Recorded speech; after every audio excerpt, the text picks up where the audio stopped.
You're listening to Your Highest Self podcast, episode number 13, Overcoming Diet Mentality and Ditching the Tupperwares with Nikki. Hey guys, welcome back to the show. I'm so happy to have you back here. And if you are new, welcome. Today's episode is a lot different from the episodes that I've been sharing with you guys for the last couple weeks. And it's going to be the first of many. So today, I'm sharing with you a conversation that I had with one of my past clients, Nikki. And there's two reasons why I really wanted to bring her on the show. One was to bring to light the vulnerable feelings that happen when we, quote, go off the deep end, end quote. You know what I mean, right? So if you're a past competitor or if you've been, dieting for your whole life, there's these cycles that you go through where you're doing really, really well, and then you go off the deep end and you isolate yourself and you feel really lonely and you know you need help, but you don't know how to ask for it. Like you don't know how to get out of this hole that you've dug yourself into. And so hearing firsthand from Nikki, like what she went through, how she went from realizing she needed help to like reaching out, trusting the process, like I just feel like there's so much that you can get from it when we hear from other people. One of the ways that I was really able to heal my food and body image problem really was just sharing my story and not living within that shame anymore. So twofold. One, I want to share with you these vulnerable feelings in case there's something that you're going through. I want you to know that you're not alone. Two, it's a way for Nikki to be able to share her story and not live within that shame anymore. And three, I guess there's a third one. It's to hopefully give you inspiration and allow you to find yourself in her story, because a lot of you guys message me and you say that you feel like there's no hope for you. You don't know how you're going to overcome this problem that you have with food and your body image and the negative mindset that you find yourself in. So hopefully by sharing different stories, you can find yourself in one of them, because I know not everyone is going to resonate with my story. So I want to be able to share everyone's story, or, the people who are in my community. So if that is you, if this is something that you would love to come on the show and talk about and share, reach out to me. Just scroll down to the show notes. My email will be linked there. And yeah, so I hope you enjoy this episode. So just to set your expectations, it is a conversation between me and my past client, Nikki. But you're going to learn about how she went from taking Tupperwares to parties, isolating herself, to now having balance and trust with food and within herself. It's such a beautiful story. How she realized her binge eating problem was actually a body image problem, how she realized that, how she became conscious and aware of it, and what she does now to get herself out of it, or what she did. Some other things that she's going to share is what became possible for her since she overcame her body image and food problem, her biggest advice, and just some new goals that she is working towards, because I'm a coach and I can't help coaching people when I'm on the phone with them. So yeah, I hope you guys enjoy this episode. If you did, please share a screenshot to Instagram, tag me at Shanae Momoko, so I can see where you're listening from, what your biggest insight or takeaway was, and if you found herself in her story, I'd love to know. Again, if you'd like to be on the show, just go ahead and scroll down to the show notes and send me an email. And yeah, so without further ado, I hope you enjoyed the show. Hey, Nikki, welcome to the show. Hi, Shanae. Thanks for having me. Yeah, welcome to the podcast. So Nikki is a very special guest. You guys heard me talk about her in the intro, and I'm super excited to have her on. So we're just going to get right into it. Nikki, do you mind giving us just a little bit of a background on what got you like into the fitness industry? What kind of kickstarted your whole thing with like fitness and nutrition? My fitness journey started at a young age. I was always active in sports, playing competitive soccer and then volleyball in high school. So I was very active. And then somehow I got hooked on, Shape magazines, and I kind of got fixated in that type of muscular body image. Mm-hmm. And then, life happened, went to college, graduated school, started work, like my professional career. And then I kind of hit this wall 2 years ago at my birthday. It's kind of like a 2-year anniversary because my birthday was yesterday. Oh my God, happy belated birthday. Thank you. Thank you. Where I just found myself feeling stuck. Like I didn't like my body image. I didn't like where I was at. So I decided to do a bikini competition. I was like, I need a challenge. I need commitment. I need a goal. Mm-hmm. So that's how I got into the fitness industry. Mm-hmm. Oh my gosh, I didn't know that story. And I know you. That's amazing. I think a lot of people kind of do competitions for that reason, because it's like when you've done sports your whole life, it's like that next thing, right? It's like that, okay, what can I challenge myself with? And I feel like when you hear about competitions, you're like, oh, that's the ultimate. Yeah. And I think I just wanted that lean body image. I was just like, I want that. I kind of had this weird reality, like that I can keep that forever. Like that's maintainable, and it's so not. Well, I resonate with you on that, because that's exactly why I did a show too. I like saw the bikinis and the tan and the hair and the makeup. And I was always like an ugly duckling growing up. So I was like, I want to be pretty like them, which is why I did WBFF. It's like a beauty pageant. Mm-hmm. Yeah. So it definitely attracted me for the same reason. So you did a show. Was that 2 years ago? That I did my first show 2019 in April, a WBFF show. Yeah. Okay. Yeah. So that was actually kind of recent, just a year ago. Just a year ago. And then I did another one in November. Oh yeah. Yes. Fitness America. Yeah. So 2 shows in 1 year. 2 shows in 1 year. And what was kind of your breaking point? Like when did you, like, how did it all come about? You did 2 shows, you had a coach. Can you give kind of the listeners like a background on kind of what happened? Yeah, I had a coach, a great coach. It was, my program was weight training and then meal plan based. Mm-hmm. And a lot of it was, just me solo time in the gym, and then meal prepping all the time and just sticking to a lot of the same meals every single week and every single day. Mm-hmm. And I really had a breaking point when I wanted to eat everything. Gotcha. I was feeling stressed out. I was feeling tired. My sleep was poor. My bowel movements were not normal. It's probably TMI, but we love TMI. totally happened. And I was just really stressed out, and I just could not stop thinking about food. I was at work and I was eating, every 6 meals a day, and I would eat my meal, and then immediately 30 minutes later, I wanted to eat again. Just this stress of piling up. And in between my shows, I had a break and I gained some weight back. So not too much weight, but some weight, and I was unhappy. So then I did another show. And then I think the stress, and it was the same program, like meal plans, same foods. And I didn't, it's weird because I could see myself physically getting smaller and I could see change, but my mind didn't catch up to what my body was doing. Mm-hmm. And I didn't enjoy it. I didn't enjoy that time. And I was just eating the same foods, and I was comparing, people and other people in their prep.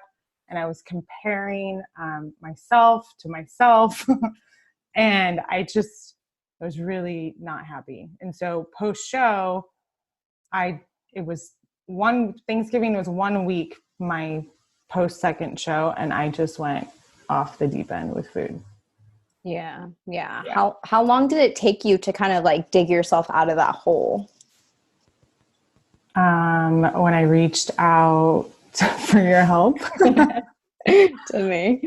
Well, that makes me super humble. I can't believe I was the first person.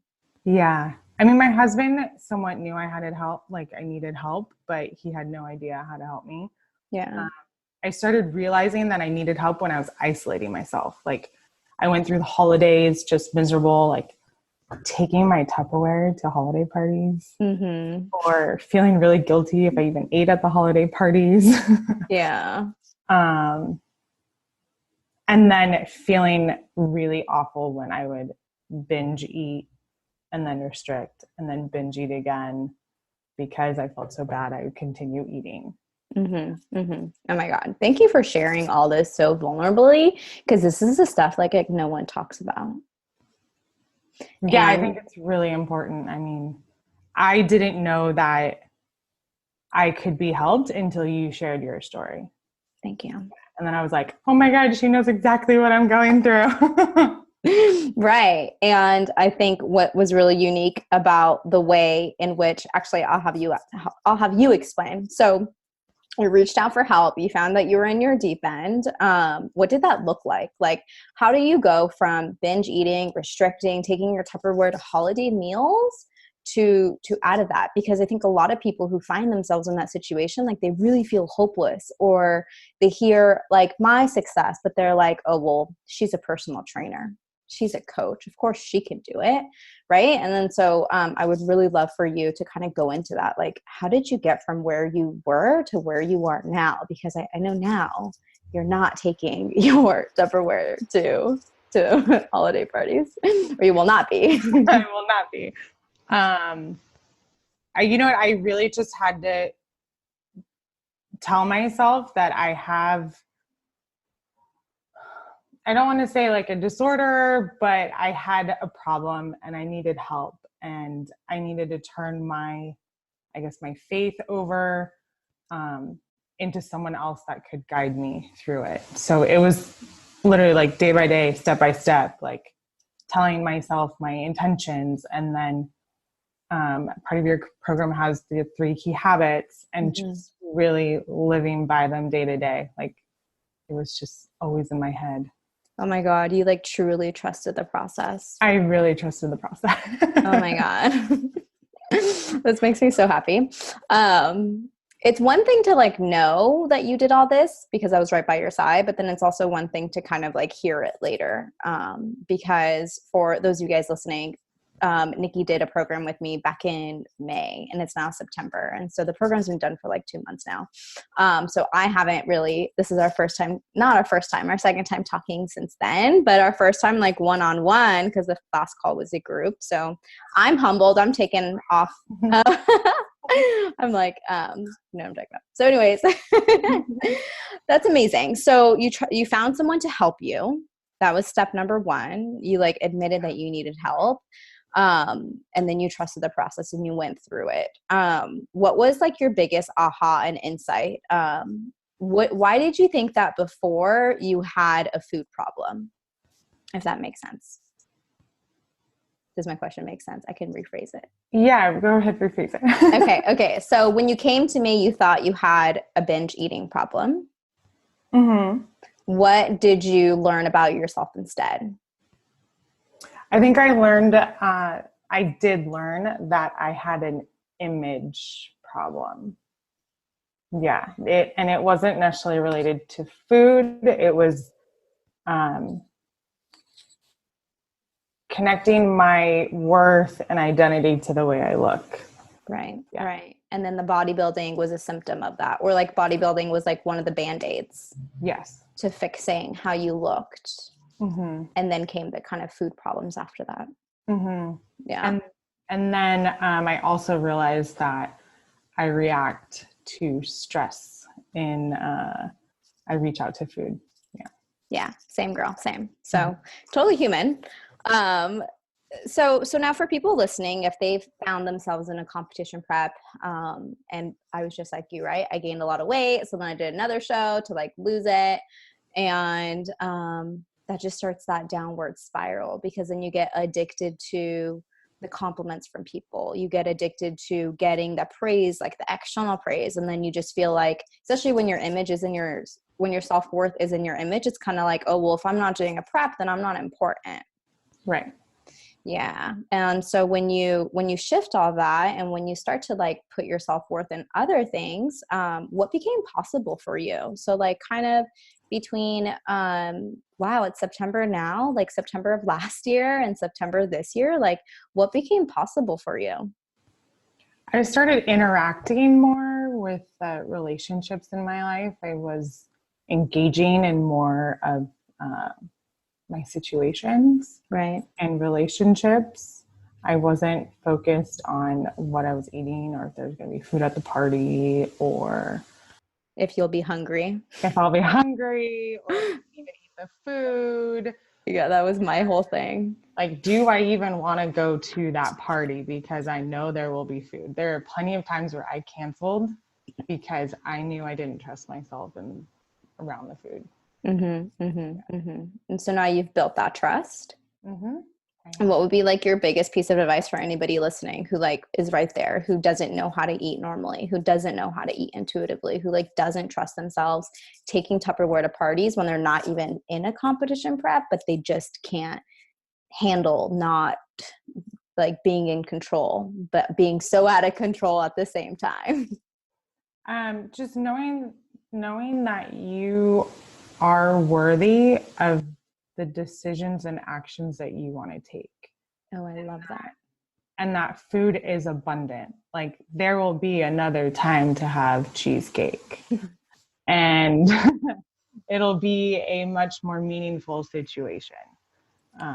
You don't have to make, and also not making the whole party about food was really helpful for me. Yeah. Like, making it about the connections with people, not about what you're actually eating. I think competing actually creates eating disorders within people. Like I never had an eating disorder growing up. Did you kind of had disordered eating as a history, or did it only really spark after competing? I think I had a little one, just because I did competitive soccer and I did have some coaches that, would say that we're fat or we need to run more or, we gained weight over the Christmas break. And so I think I had an awareness. But I really think the competition prep really just sparked it and lit it on fire. Yeah, like triggered it. Mm-hmm. Yeah. This has been so good. I hope that anybody listening can just find a little bit of hope. I mean, Nikki, would you say you were hopeless last year? I was. I really was. I didn't know how to get out of it. It was just a cycle. Yeah. Yeah. And I know it's a really terrible, awful cycle to be in. Just like you were saying, like it takes away from relationships, it takes away from being present, it takes away from just like living as a human, getting out of the house. Mm-hmm. Love it. Love it. So, where are you now? What's going on in life? How has things shifted for you since you've now created trust within your body? You're no longer carrying around Tupperwares. You can eat out and not freak out, and also not like eat everything either. What is life like now? So last time we spoke, life's a little different. I started a new job. Yeah. Real talk. Yeah, I started a new job, which was very stressful. So that has been somewhat of a trigger of mine. So I do find myself that I was reaching for food more. But when I would consciously realize what I was doing, I would just tell myself, it's okay. You're eating this. Enjoy it. Just leave food on your plate. Yeah. That's one of our mantras is we leave food on our plate. And it really helps. Yeah. If you're a Mindset Makeover Academy girl, you know what we're talking about. Inside secret. Well, I know you said that you were struggling a little bit with all this new stuff going on off air, but listening to you speak, Nikki, you're like a totally different person. I mean, that's consciousness right there. Like you're conscious of what you're doing. You know that it's stress eating and you're not restricting yourself from it. You're allowing yourself to have what you want, but also not letting yourself eat all the things either. Yes. That's sweet spot. Not sweet spot. How are you doing in your training, your fitness? Well, with the new job came with some new work hours. So I'm still just trying to figure out my schedule. I had a little bit of night shift for a week that threw my schedule off. But I'm adjusting. I'm doing 3 days a week. And then I'm trying to walk the other days. I love that. So you're committing to your movement at least. Yay! You're doing amazing. I mean, I know sometimes when we are so ambitious and we have all these high expectations of ourselves, right? It's like, I don't have a perfect answer for her. That's how I feel when I talk to my coaches. I was like, oh, I don't have a perfect answer. And so I think I'm struggling. But in reality, it's like, we're not. We're actually doing super well. Yes. And sometimes, I don't meet that goal of 3 days a week, but sometimes I'll just go for a walk and then I'll be happy with it that I just got movement in. Mm-hmm. A little bit is better than nothing. Yes. Yay! I'm so proud of you. Well, is there anything else that you kind of feel like anybody needs to hear, or just like a little insight, or like your best tip for anybody who is really in the pain? Like if you think back to yourself in like February, March, like what's your best piece of advice for these people? My best piece of advice would be to really trust your inner gut. I was in such a dark space mentally, but deep down inside, I knew I needed help and I just went for it. Like admitting that you need help and that you have a problem is really hard to do, but you know that it's right. So as soon as I signed up for the program, I just felt a lot of relief. And then just knowing that, also trusting yourself that you'll be okay. Like you're not broken. Yeah. I'm so proud of you. You sound like me. You remembered everything I told you. Yes, it's there. It is there. Yay. I'm so proud of you. So what is like a little mini goal that you want to kind of set for yourself? I can't help it. I have to coach you. It's just like natural for me. Well, I think I do. I do like signing up for competitions, not necessarily like a bikini competition, but I do think I'm the type of person that likes challenges. So I think I want to sign up for a weightlifting competition where it's strength-based. It's totally out of my realm. Yes, like powerlifting. Like powerlifting. Yeah, girl. Yeah, that's been an idea, or something to do with dance, because I do not have a beat. Oh, that's super fun. Even like salsa dancing. You know, they have like competitions for that? Yes. And ballroom dancing. Oh, yeah. I didn't think about that. I don't know why, but I can imagine you as a ball dancer. Is that weird? That's not weird, because my grandfather really loved ballroom dancing and he would show me a few moves. Oh my gosh. Okay, it's in your blood. Well, I'm super excited for whatever goal that you embark on. I want you to know that I continue to see so much potential in you. I mean, like you blew my mind when we started coaching together for inside the last season of Mindset Makeover Academy. I mean, Nikki just like every single week showed up and was vulnerable and was honest with herself and with everyone else. And it's really, truly hard to find people like that. But you were right. You were like open and you were ready. And I think that's why you did make so much progress in 10 weeks, because you were ready. Like you were ready to think a new way, to master a new way of like living. Yay. Yeah. Well, thank you so much for joining in today, Nikki. And this is the last question, I promise. The last question I asked everybody who comes on this show is, what does it mean for you to be your highest self? To be true and honest to myself. To be my highest self. Yeah. Yay. Snap, snap, snap.